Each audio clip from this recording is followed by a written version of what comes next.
When Dad swore, Finn stopped playing Alien Wars and glanced up from his phone. Snow was splattering against the car's windscreen. The wipers were flailing, struggling to keep the glass clear. Outside, the road was turning white. The sea cliffs had vanished, obscured by cloud and falling snow. Their route looked dangerous. But there was one upside to the worsening weather. At least Lizzie would stop wittering on about the views. Her constant commentary had been doing Finn's head in. "Oh, look, a sign for Culzean Castle. We'll need to visit. Look, it's Ailsa Craig. Can you see it in the distance, Tom? That big lumpy rock. It's covered with bird poop because it's a sanctuary for seabirds like gannets and puffins." Luckily, Finn's dad had kept his eyes on the road, or they'd have gone over the edge by now. Lizzie had tried to encourage both backseat passengers to admire the scenery too, but Ava had been fast asleep by the time they reached Ayr, her head lolling against the car door, and Finn would have refused to cooperate even if Lizzie had pointed out something genuinely interesting, like an alien spaceship or a herd of sodding unicorns. There was no way he was playing Spot the Poo-splattered rock.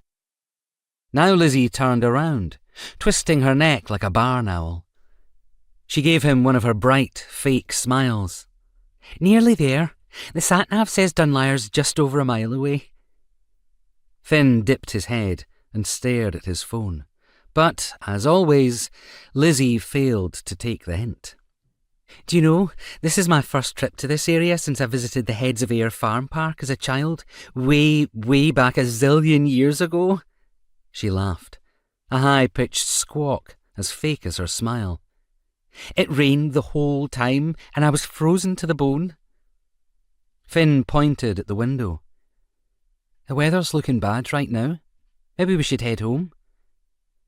Lizzie laughed again, and Finn felt his muscles tense. "Stop laughing. I'm not joking." "Anyone would think you're not keen to spend Christmas with me and your dad." Finn gave her a look he hoped told her everything she needed to know. "I love spending time with my dad, but you're the last person in the world I want around at Christmas, or New Year, or birthdays, or any other days, special or otherwise. I want you to get lost. You've wrecked everything." Lizzie's smile slipped, but her voice stayed upbeat. "There's no point us going back home when we're nearly there, you silly cookie." She faced the front again, but kept chattering. Finn grimaced. Lizzie never stopped talking. She was worse than his grand's budgie, who, Finn remembered, had been eaten by her neighbour's cat. Next time they visited Edinburgh Zoo, Lizzie might venture too close to the tiger enclosure. One shove, and his problems would be over. "We're going to have a fabulous time in a beautiful cosy cottage," she trilled. "Imagine toasting marshmallows in front of a roaring log fire. It's going to be perfect." Finn opened his mouth to remind her that he was 12, not 4, but caught his father's warning glance in the car mirror. He flushed, remembering the scene last month. Dad's voice had been firm, and his eyes sad. "Finn, I love you to bits, but I'm really disappointed in your behaviour. You need to stop being rude to Lizzie.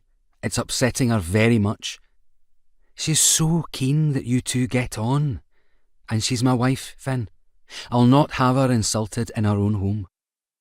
Finn had been about to answer back, ask if Dad meant he'd leave Lizzie behind on outings from now on, or if he meant that Finn could say what he liked about her when they were out of her own home, but he'd thought better of saying anything at all. He'd even apologised to Lizzie, afraid she'd persuade Dad to leave him out of their weekend access visits. But resentment was burning a hole in him. He couldn't share his feelings with anyone, not even Mum, who didn't seem as devastated by the breakup as he'd imagined she would be. In fact, she was infuriatingly upbeat. "Your dad and I haven't been getting on for ages. Splitting up was for the best.